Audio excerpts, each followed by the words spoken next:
Hello everyone, ELD here from Time Vault Games, and we've got Double Master spoilers, starting out with Geth, Lord of the Vault. I remember this guy being good in Scars of Mirrodin. A 6-mana 5/5 with Intimidate is off to a good start, and then that activated ability, pay X in a black, put a artifact or creature card with converted mana cost X from an opponent's graveyard onto the battlefield under your control tapped, and then they mill X cards, is virtually unbeatable. Once it gets rolling, you're just going to be able to steal their creatures and mill them out. So if you're playing to win in Limited, this guy, super spicy. He is a creature that creates more creatures and also can just eliminate players. So this one's very, very good in Limited. I don't think he's worth a ton, but you know, they got to have some cards in there. This seems like a good reprint. Probably could have taken a look before the start of the video to see how much this costs, but assuming that he's not expensive, just to illustrate the point, I feel like these type of inclusions are fine. It's a mythic that you're going to be excited to play with, but not necessarily about the financial value. And if you're playing for prizes that are, you know, going to justify actually sitting down and being happy when you win, then this guy, by extension, will be exciting to open. It's not like it's a bulk rare that's also trash when you're playing. Fatal Push, one of the most phenomenal black removal cards in the history of Magic, and that is saying something. Magic has a long, storied tradition of black being able to handle creatures effectively. Now, white's always kind of had the edge. Swords to Plowshares pretty much sets the gold standard for removal, but Fatal Push is about as close as it gets. The fact that it can handle pretty much any creature with converted mana cost 4 or less is very big, and the Revolt, not difficult to make happen in decks that involve fetch lands.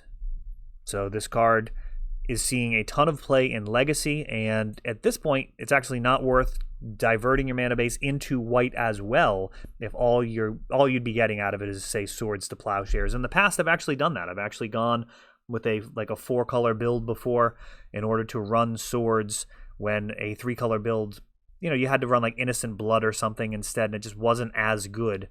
And this card does a ton of work in that regard. And this beautiful extended art. I love the fact that this is after the Fatal Push. So the other one, he's on the ship deck being pushed. This is him falling to his depths, and got kind of an abstract feel as well.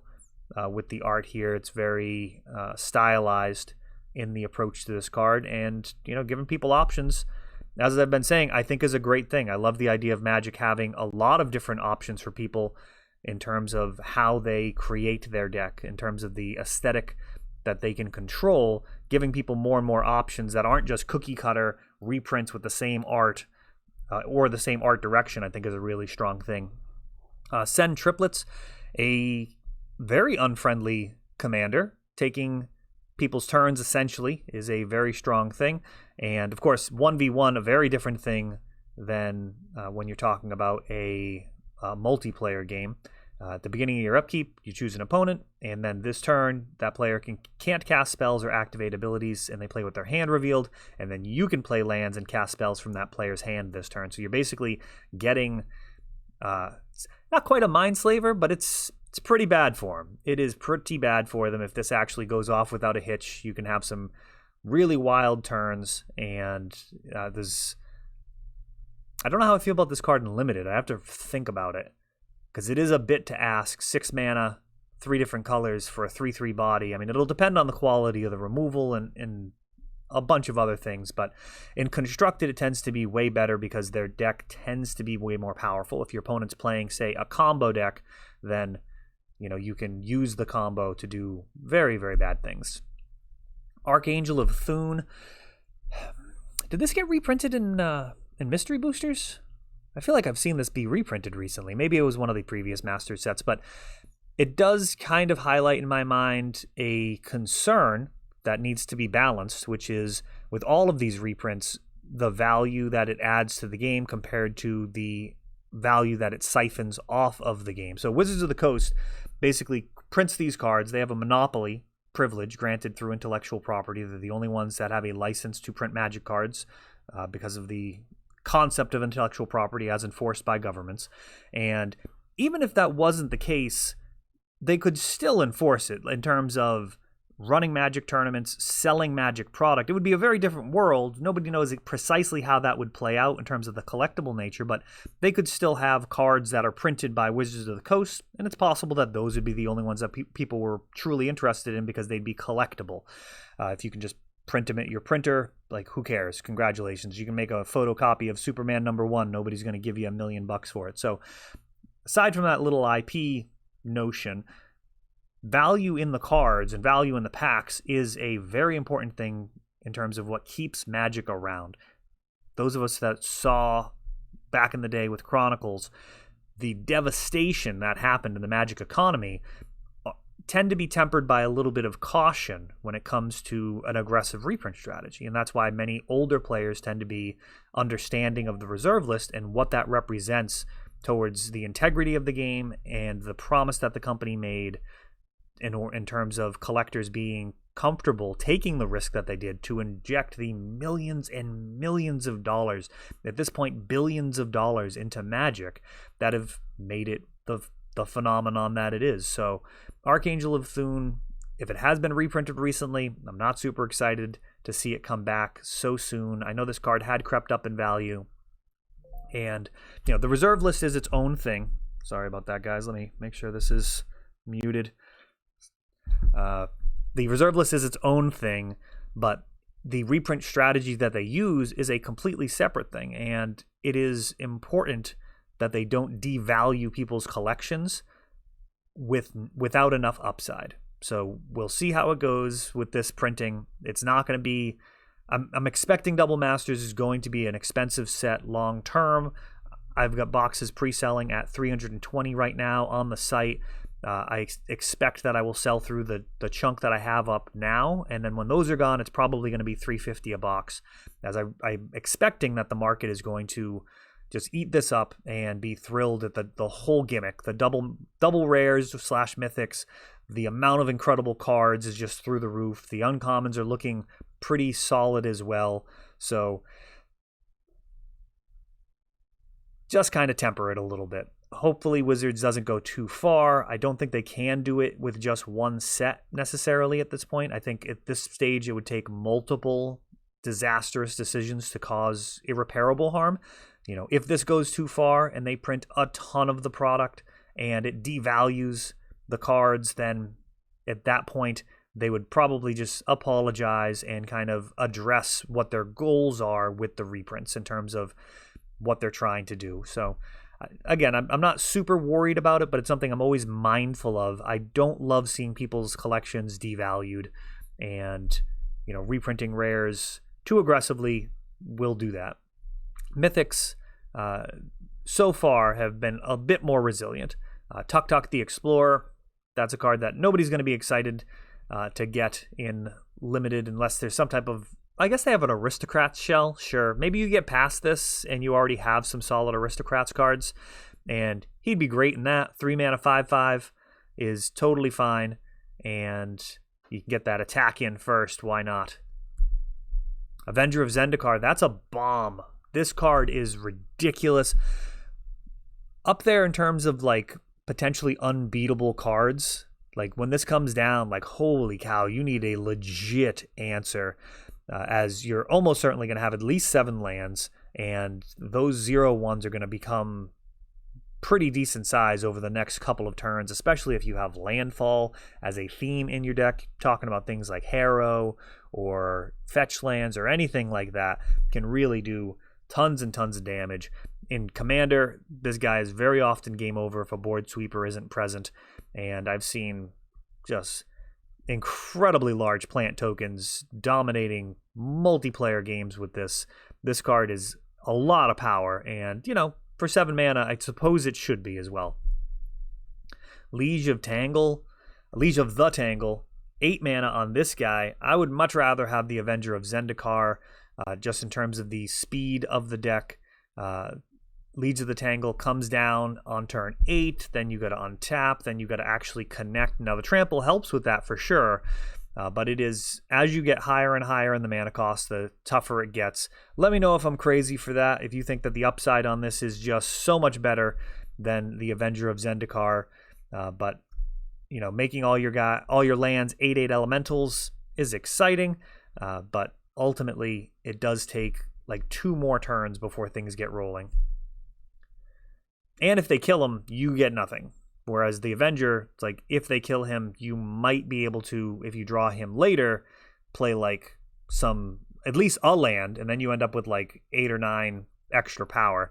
Death Shadow, I love this card. I've played it. If you take a look at the older videos on the channel, I've got some very memorable matches with Death Shadow. I actually lost in the finals of a tournament that I actually really wanted to win versus Blue-Red Delver in the finals. That was very disappointing and just a spectacular finish that I will carry the scars of permanently. Lightning Greaves, this reprint used to see play in pretty much every Commander deck. This was one of the original cards that I think actually was in every single one of the Commander 2011 decks, and is still a fine addition, giving your Commander haste and Shroud, a word that doesn't get used nearly as much. We're mostly on hexproof for most abilities at this point, is very, very powerful, and I think this is going to be a coveted card for Commander players. Mana Reflection. If you tap any permanent for mana, it produces twice as much of that mana instead. A really nice rendition, too. I mean, that is some beautiful art.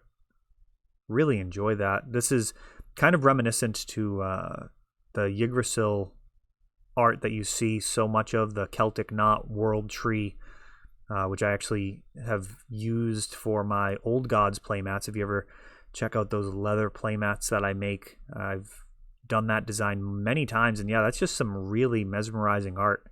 Really beautiful. Basalt Monolith, speaking of mana reflection, infinite mana right there, so you can tap this for 3. Instead, it would tap for 6, untap it for 3. Every time you do that, you net 3 mana, so infinite mana. Will you have anything to do with it? I guess we'll see depending on the rest of the set, but that is certainly something that the Johnny combo players out there will be really happy to assemble that contraption and try and do something with it. Blood Moon, just the opposite of Johnny's with this card, just making sure that nothing fun happens. Blood Moon comes down, turns all non-basic lands into mountains. Now remember, they are still non-basic lands, so Price of Progress will still destroy a player, perhaps. Price of Progress will still lead to 2 damage for each non-basic land. This does not turn them into basic mountains. They end up being non-basic land dash mountain. Similar to the dual lands, just they only have the type mountain, so they're only tapping for red. And this is just a brutal card that, this is a new treatment, so people will have their choice of it. I mean, it's really over the top. I mean, it's nice. It is nice. I am often reluctant to be overly critical of art. I think it's fair to say if I enjoy an aesthetic of a card or not. And to me, this feels a little busy, and I'm sure it'd be beautiful in its full size. But for a Magic card, I actually don't know that I enjoy this as much as some of the simpler Blood Moons. But I still expect this will probably be the more in-demand version.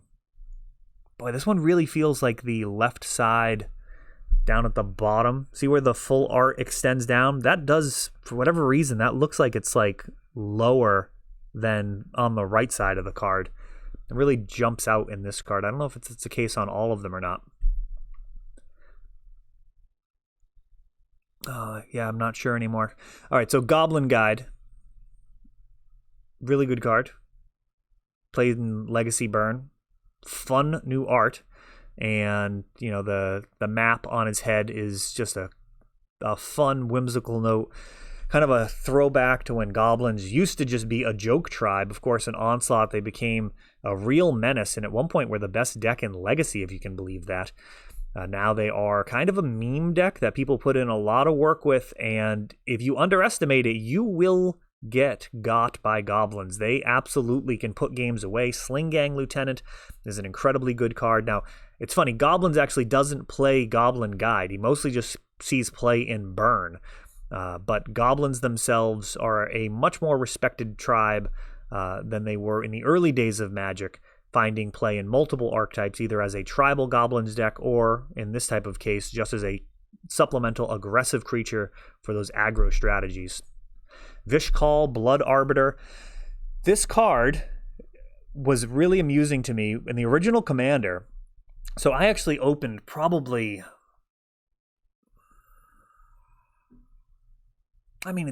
maybe 200 cases, maybe 200 displays of those decks. I'm not sure. It was a lot. I would have to go back and check. So many of those. And I just kept buying them as the price just kept going up, and distributors were just like, well, I don't know, maybe we'll charge $100 for a display now. And I was like, I'll take, give me 20 more of them, give me 40 more of them. And just every time that they'd sell them to me, I'd buy them. And I was blowing those singles out. Like, it was a big deal back then. This is back in 2011. And at the time, when I would sell all of the highest buy lists to fulfill everything, it was good money, enough that I could actually pay somebody to do the work. And my level of sophistication with the programming was really, really good at that point. It was just razor sharp. So I was able to do all sorts of arbitrage and stuff that my current system is not up to snuff for, which will be a major focus for this year and early next year, is getting back to having the absolute bar none best information in the industry. That was a position that I coveted, and I greatly missed not having just completely next level data over everybody else. But Vishkal, somehow I did the first couple to design the workflow and figure out exactly how to make it all work. And then I had somebody come in and start doing the cards for me to actually just create all the invoices, package it all up. And I saw this card and I did not recognize it at all. I was like, I don't think I've seen this card before. I just completely forgot about it. And the person was just incredulous because, they'd seen like 1,000 copies of the card or whatever it was at that point, or hundreds of copies of the card at that point.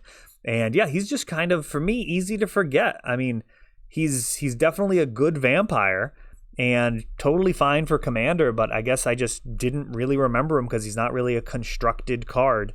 And that's my little aside for this one. Hidden Stockpile. I gotta actually read it. I don't know what it does. I didn't play a ton of Kaladesh, I think this was, or Aether Revolt. It's got Revolt at the beginning of your end step. If a permanent you control left the battlefield this turn, create a 1/1 colorless servo, and you can pay 1 and sack a creature to scry. So, that seems fine for the Aristocrats build. You got maybe a 3-color build. Mardu Aristocrats could be a thing in the limited format. Brainstorm. Brainstorm's a really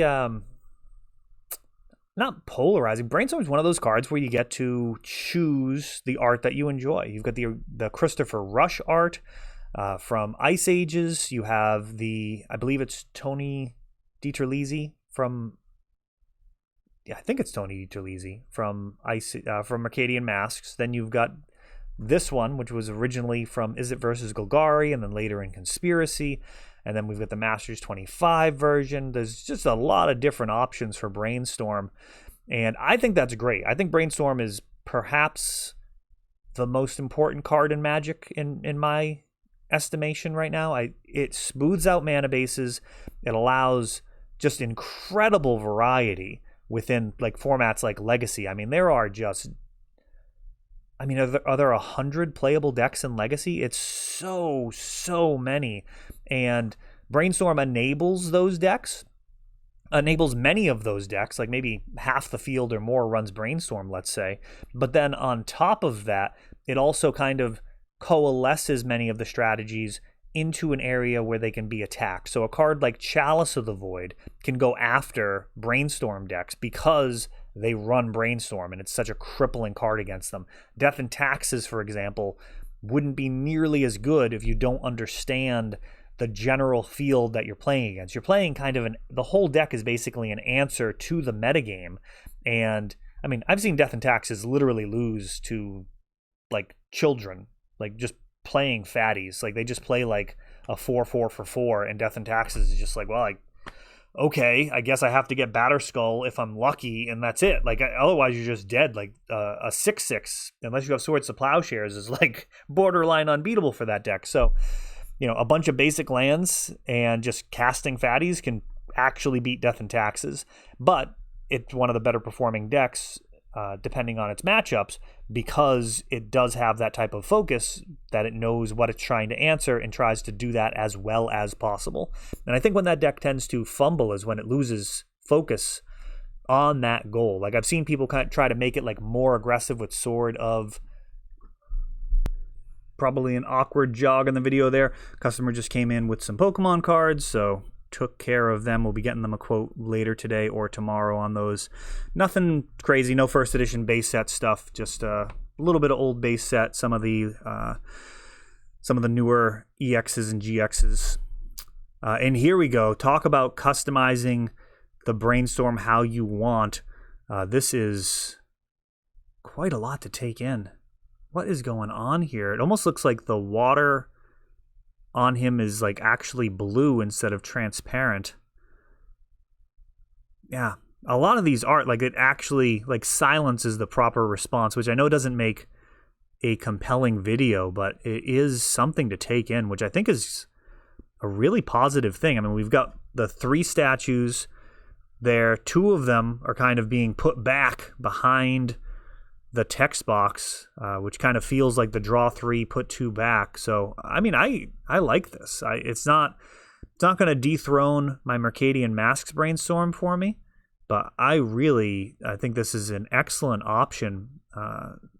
Has a little bit of a Dr. Manhattan feel, and that is, I expect, will be coveted. I can't wait to see how the box toppers and the collector boosters end up doing, as this is kind of new territory. I mean, these are really exciting cards, and the market's gonna sort it out. It's what markets do. Stoneforge Mystic.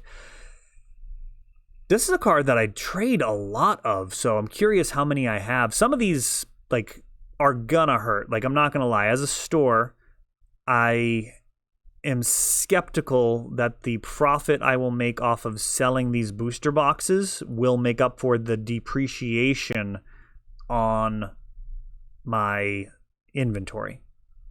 Big upside is if there is high volume in the buying and selling of cards after that. So that's basically what I'm looking for at this point, is I am hoping that a lot of these booster boxes are purchased. Hopefully I sell a ton of these boosters, and then the way that you create value as a backpacker or a store when it comes to Magic cards is through turnover. You are trading cards, and every time you have your margin built in, and you are able to take cards that people don't want and turn them into the cards that they do want.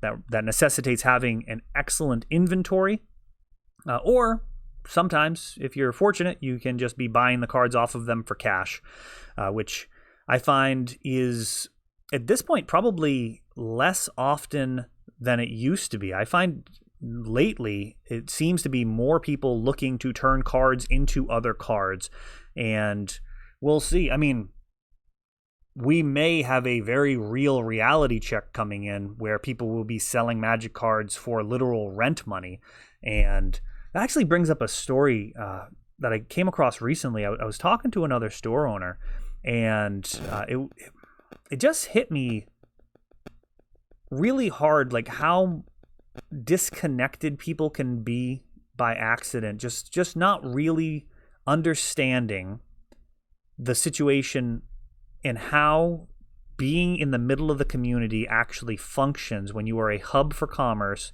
when you're able to buy and sell cards, and what it means when somebody comes to you looking to sell cards. And this person was saying how somebody came in and they were looking to sell cards, but, hey, it's the middle of the pandemic, and, they were trying to sell cards for rent money, but, I mean, we don't really want to open ourselves up to liability right now, so we passed. And I hear that story, and all I hear is one of your customers needed your help, and you said no because you didn't want to take on any type of risk. And I know that's a wicked harsh way of phrasing it, but that is really what that feels like to me. I mean, anybody that wants to sell me Magic cards, when they come into the store, I give them the best offer that I can. It is not always the best offer on the planet. Honestly, I think the best offer on the planet is usually going to be somebody that's going to be out of business in a little while. There are times where people are just terrible at figuring out what they should be paying, and they end up paying way too much.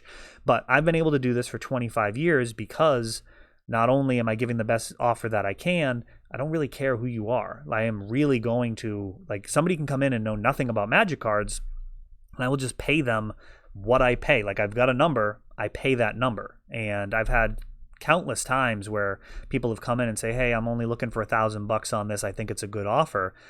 And it's a big collection. I mean, $1,000 isn't a big collection anymore, but certainly you go back a few years, $1,000 would be pretty substantial. And I'll say, hey, I'll pay you what I can pay you. And they're like, well, I only need $1,000 for this car payment. I really don't care. Like, take it or leave it. And I'd say, well, I can go through this. It'll take me probably 2 hours to go through this collection. If you want to go grab yourself dinner with your girlfriend, go ahead, come back, and I'll let you know what I can pay. And they're super skeptical about it. And then they'd come back and I'd say, hey, I can pay you $1,200, or I think the most ever was probably like $2,000 in that type of situation where it was like actually like the multiplier being double. Usually people have a pretty good idea of what their card should be worth.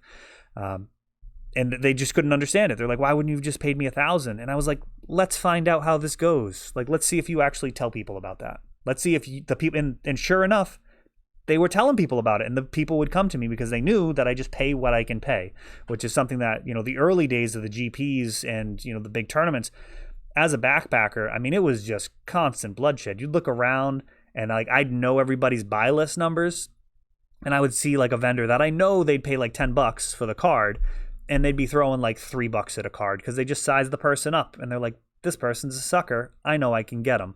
And I think I'm just going to do another aside because why not? If you're watching this video, you probably actually like to hear this type of stuff. If not, sorry.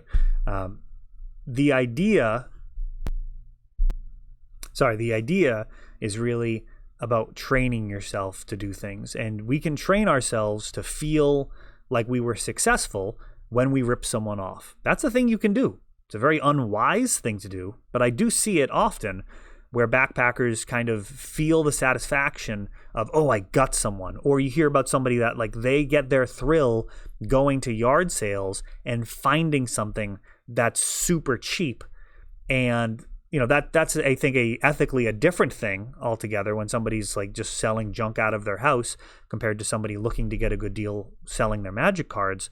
But I think if you're a backpacker, and maybe some of you out there are, let me know in the comments if those don't even exist anymore. Maybe with the pandemic, that's not a thing people are doing as much, but you got to train yourself to feel really good about providing value to your clients. You need to take in everything. If you're asking my advice, take in every single Magic card that anybody wants to sell you. Have a good inventory. Get networked, get a bunch of store credit with the major vendors, and then when somebody needs something, you can just get it for them. And that is about as good as a backpacker is going to be able to do. You're probably not going to have the type of inventory I do. If you do, it's probably time to open a store. That's literally why I had to open. You get to the point where you have hundreds of thousands of cataloged cards. At that point, it probably means like you're going to lose money by not opening the store. You're going to kind of regret just having that just sitting in your home at that point. And it takes up a massive amount of space as well. So that's my point, is you want to train yourself to feel good about doing the right thing. Get those incentives lined up. The right thing as a backpacker is creating value for people. Just like in Magic, you want to feel good about, if you're a competitive player, winning the game. You do not want to train yourself to feel good about doing cool things, because that will ultimately make it so you don't win as many games. You'll end up getting caught up in the idea of doing something really cool, and you just will end up losing games because of that. So not to say that everybody should play competitively like I would advocate, but that is something to consider. It's really important. Like, what you train your brain to get excited over will ultimately end up kind of dictating your behavior. I think the shorter your time window, the less in control we actually are. Like, you're in control of setting your diet and your sleep schedule and kind of your career and like the big things in your life. But as you get a shorter and shorter window, the less in control we really are. Like, you don't necessarily know exactly what you're going to do in the moment. At a certain point, it might just be reflex. And, you want to take those longer looks at things and come up with strategies that'll actually get you what you want. That was all sorts of asides. And this might be what you want, is the ability to afford absolutely amazingly gorgeous cards. I mean, this is gotta be... How does that make that noise? I'm sorry, guys. My phone's on silent and it just made that huge beep. Hopefully that wasn't too loud. Gorgeous. Break up the rant a little bit there. Gorgeous art. Stunning. And just gotta be the new go-to. I mean, I suppose there is the Judge promo. Not Judge promo. Is it Judge promo? Let me know in the comments. The super rare Stoneforge Mystic that's like not the GP promo. There's like they're several $100, I think. But I mean, I think I like this one more. Even knowing the rarity of the other one, I mean, love it. And you know, the idea of forging the artifact clearly on display, the swords, which are so often the target for Stoneforge when we're talking about Commander. Batterskull tends to be more common in Legacy along with Umezawa's Jite, or in my case, Shuko. I suppose that's the only thing that I would like more here, is if she was forging a Shuko.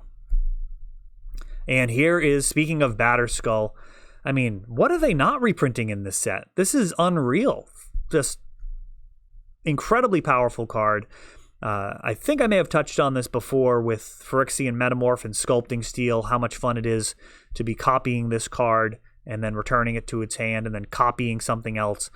This guy just wins games, is just literally a fair value as a 5-mana 4/4 Vigilance lifelink.